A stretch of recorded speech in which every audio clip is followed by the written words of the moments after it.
aproveitar que o Thiago está aqui. Sim. Ele falou do trampo dele na Amazon, que eu quero, enfim, né, detalhar isso. O Thiago é jornalista. Sim. Foram quantos anos de Rede Globo, Thiago? 10. 10 anos de Rede Globo, apresentando, reportando. Aí depois eu lembro quando você decidiu sair da Globo, que você foi a essa caixinha que está aí na sua casa, que você fala, Alexa, que horas são? Aqui para Brasil e América do Sul, você foi desenvolver a entrada da inteligência artificial aqui, Sim. né? Você pode aproveitar e falar, Alexa, me lembrar de ver Joga nas 11 toda segunda e sexta. Ela vai lembrar. Se alguém tá com ela ligada ali, já tem um lembrete. Já tem um lembrete. E aí você desenvolveu isso, depois você foi para o Corinthians, você fez outras coisas, eu lembro da agência e tal, mas aí você foi para o Corinthians cuidar dessa parte de comunicação, fez um trabalho, na minha modesta opinião, muito legal, né? Brilhante ali no Corinthians. Aí o Corinthians, que já vivia uma bagunça, vive uma bagunça ainda maior e você saiu de lá. O Coringão é intenso. Mas foi isso, depois da Globo, fiquei 20 anos na redação mesmo, propriamente. E aí fui para Alexa, em Amazon, cuidar de Alexa, personalidade, legal pra caramba. Fiquei 3 anos e meio na Amazon. Da Amazon eu fui para uma startup de tecnologia. Lembro. Foi uma experiência de 2 anos incrível. Um dia eu conto mais detalhes para vocês, mas foi maravilhoso. E aí eu fui para as Olimpíadas pelo COB. Voltei e fui para o Corinthians imediatamente. E no Corinthians eu cuidava da comunicação. Mas o Corinthians ali é uma vaga, de certa forma, ligada à política, né? Eu sabia que quando mudasse a presidência, toda a diretoria mudaria junto. Enfim, né? Eu tô curioso para saber. Mas foi maravilhoso. Não, maravilhoso. Sim, foi legal o trabalho, os Foram vídeos. 10 meses incríveis. E foi a época que veio o Memphis. Aí eu fiquei curioso, porque tem um lance do Memphis, foi descoberto na internet. O negócio do Memphis começou Cara, ao pouco acaso. assim. É um pouco assim, tem mais de uma versão, vou contar a parte que eu sei. Depois de um jogo contra o Fortaleza, que o Corinthians perdeu, não jogou mal, mas era aquela fase, estava em 18º, ficou muitas rodadas. E ali, né, enfim, todo torcedor sabe como é difícil sair quando chega em certo momento. E às vezes joga bem e perde, ou às vezes joga muito mal e não consegue reagir. E aí alguns diretores se reuniram, estava ali o Vinícius Cascone, que na época era secretário-geral, o Pedro Silveira, que era diretor financeiro, o Fabinho Soldado estava envolvido nessa conversa, o presidente Augusto Melo envolvido na conversa. O que a gente faz? Precisa de um fato novo. E aí eles falaram, vamos ver quem está no mercado. Abriram o Transfer Market rapidinho, vamos ver que jogador está no mercado, porque não vai dar para tirar um cara de um time europeu. Não tem dinheiro. Vamos ver quem era a janela, tinha acabado de acabar a Eurocopa. E aí o Memphis era um dos nomes, e aí todo mundo, tinham alguns ali, falaram, cara, o Memphis cabe. Ele joga aqui, joga ali, é um cara que tem personalidade, tem isso, tem aquilo, e tem uma cabeça, né? O pessoal fala, cara, acho que é um cara que eu ouviria, conversaria.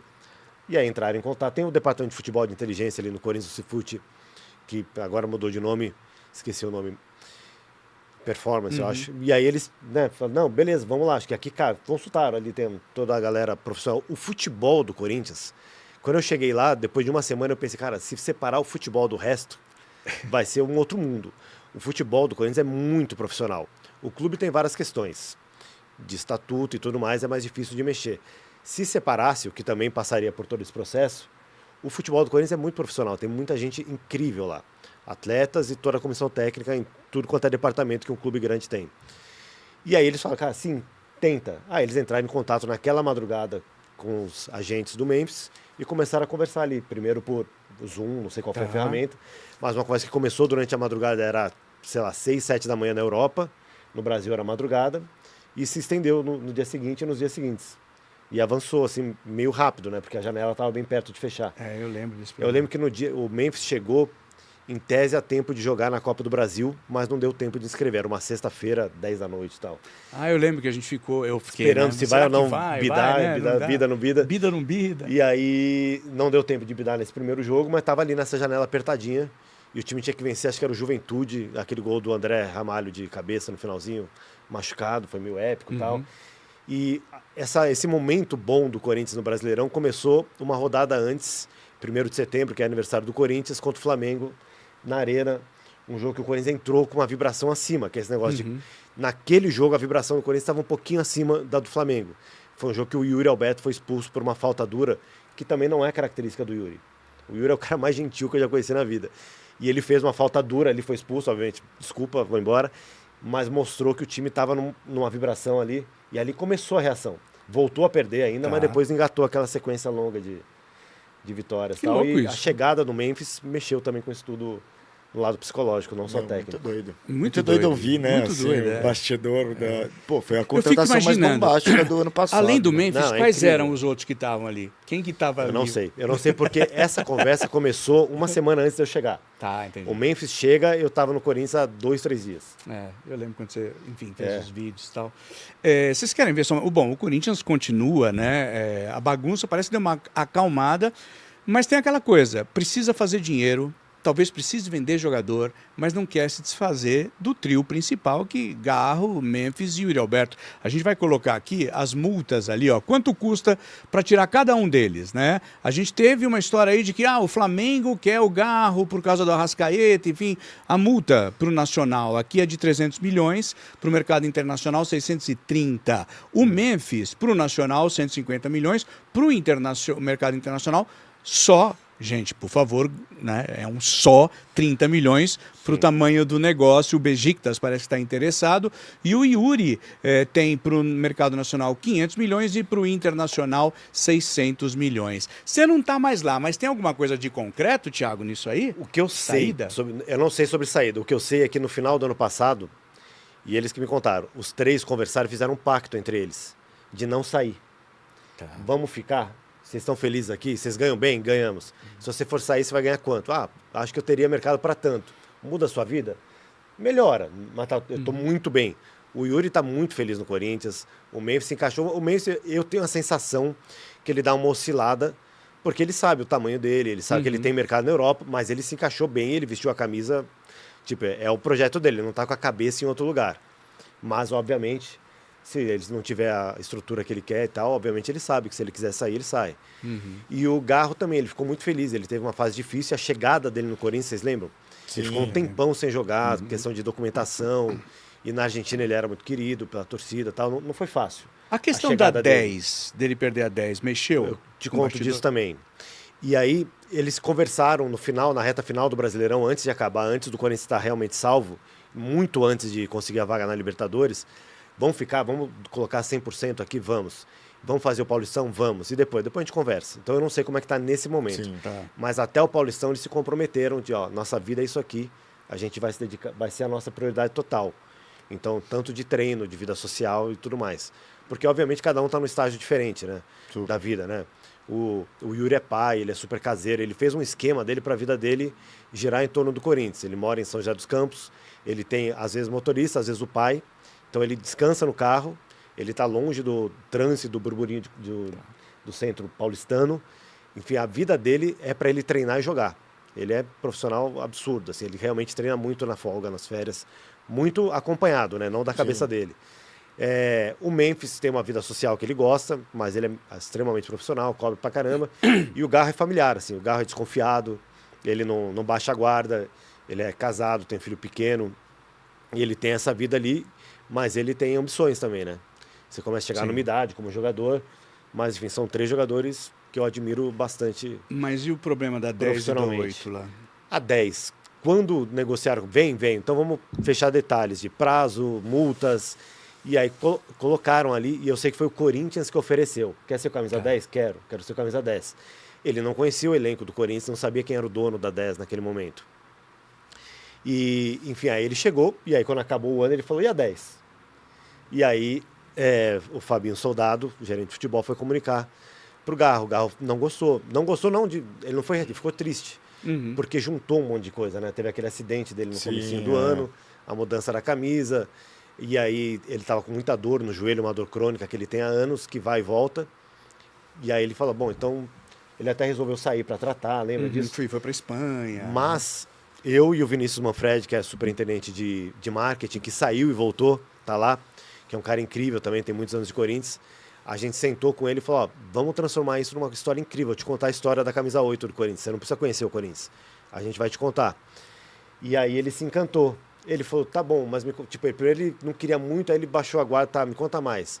O Sócrates ele conhecia, mas não conhecia alguns outros jogadores. Às vezes um pouco de nome e tal, mas não, tipo, o Basílio, ele sabia quem é, porque o Basílio é um cara presente no Corinthians. Mas daí a gente foi contando a história para ele. E falando assim, tem jogadores que não são craques, mas vestiram a 8 e que eram amados pela torcida, sei lá, Ezequiel, O Zé Elias foi 5, também foi 8. Renato Augusto. Mais recente. E Paulinho foi 8 também. O Paulinho tava ali na história e tal. E a gente foi contando ele pra ele. E aí ele falou, cara, realmente é incrível. E aí a gente botou o filho do Sócrates, o Gustavo, na história. E ele ficou emocionado, tanto o Gustavo quanto o Garro. E aí isso aí virou uma coisa bonita. E aí ele realmente ele abraçou a 8, mas poderia ter sido muito negativo. Poderia. A torcida ficou preocupada, houve uma oscilação, né? Pro argentino... Na época ele deu uma entrevista, né, numa zona mista, falando... ele foi honesto. Não gostei, ele é legal. Ele é bem transparente, o Garro, né? Eu gostei que ele falou Ele assim. geralmente ele fala, tipo... Outro dia ele falou, não, sim, a situação política respinga no elenco, sim, mas a gente tá aqui pra tocar. Eu queria perguntar isso pro Thiago, na real. O Corinthians vivendo um burburinho agora nesse bastidor, né? Tá com um bastidor muito complicado que a gente sabe. E eu queria, enfim, você passou muito tempo lá. Como que você vê, assim, esse futuro do Corinthians, sabe? Tipo, como alguém que passou por uma gestão que também teve problemas, teve que lidar com esses problemas, né? Porque tá numa área que lida com esses problemas. E como que você vê, assim, a solução para esse Corinthians dar uma acalmada nos bastidores e focar mais no campo? Pô, se eu tivesse a solução... Óbvio. Mas, Bira, respinga em tudo. Vou falar, o meu time de comunicação. Quando eu cheguei, eu fui o terceiro em um ano a liderar a equipe de comunicação. E aí eles iam falar comigo, olha, Thiago, não sei quanto tempo você vai ficar aqui, mas faz 1 ano e meio que eu estou tentando apresentar um projeto, ou que eu gostaria de melhorar o meu salário, ou que eu gostaria de também ter uma atuação em tal área da comunicação, porque hoje eu faço isso, mas eu já faço isso há 2 anos, queria também experimentar outra área. E é muito ruim você ficar mudando a liderança. Isso é um exemplo micro. E aí isso impacta no gerente de futebol, no diretor comercial, diretor financeiro e por aí vai. E aí tem um negócio que vale não só para o Corinthians. Dos 20 clubes da Série A, quantos são patrocinados por bets e empresas novas? Super. 19. Um só é patrocinado por bebida, que é o Bragantino. Sim. Então faz sentido. E aí isso não é uma crítica às bets, mas é o perfil de uma empresa que é nova, que quer se apresentar ao mercado. Eu sou uma Zé Bet, é uma marca, uma bet nova, e é um mercado super competitivo, preciso me apresentar, então fazer um patrocínio de um clube de futebol faz sentido para a estratégia de comunicação. Ao mesmo tempo, você não vê essa empresa disputando. A Zebet não está disputando com que o mercado chama de love brand. Tá. Você não está disputando com uma marca tradicional que antigamente patrocinava futebol e que ainda patrocina evento de música, por exemplo. Essa marca ela não se sente confortável. Entendi. Mas a gente teve lá um case incrível com as Havaianas. Estou dando o nome porque eles foram muito proativos, tiveram iniciativa e muita coragem de entrar num ambiente, porque um dirigente falou assim que o clube era uma crítica à presidência, dizendo que estava muito baixa a mensalidade. Você vem aqui, tá todo mundo de chinelo de dedo. E é a característica não só de um clube social no verão, como é uma característica do Corinthians, o clube do povo. E aí a Havaianas pegou aquele mote para, tipo, use a Havaianas, que a Havaianas em qualquer situação cabe. Então fazia sentido do ponto de vista de marketing, mas ao mesmo tempo eles tiveram coragem de entrar numa briga política. Então, é também uma oportunidade. Mas é muito mais um risco, uma vulnerabilidade e suja a imagem. Falam em SAF, falam em... teria que ser algo assim, uma boa E administração. SAF não pode ser palavrão. Eu não sou necessariamente um defensor da SAF. Mas primeiro entende qual é o modelo antes de sair criticando. Ela não é a salvação e também não é um crime com o torcedor. Você não vai lesar o torcedor.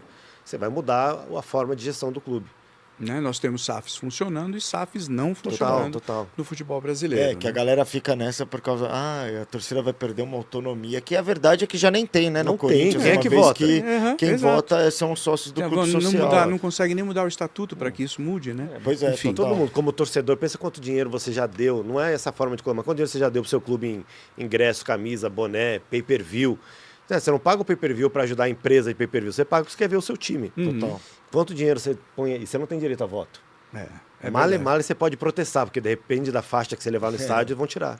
Exato. Louco isso, né? Louco.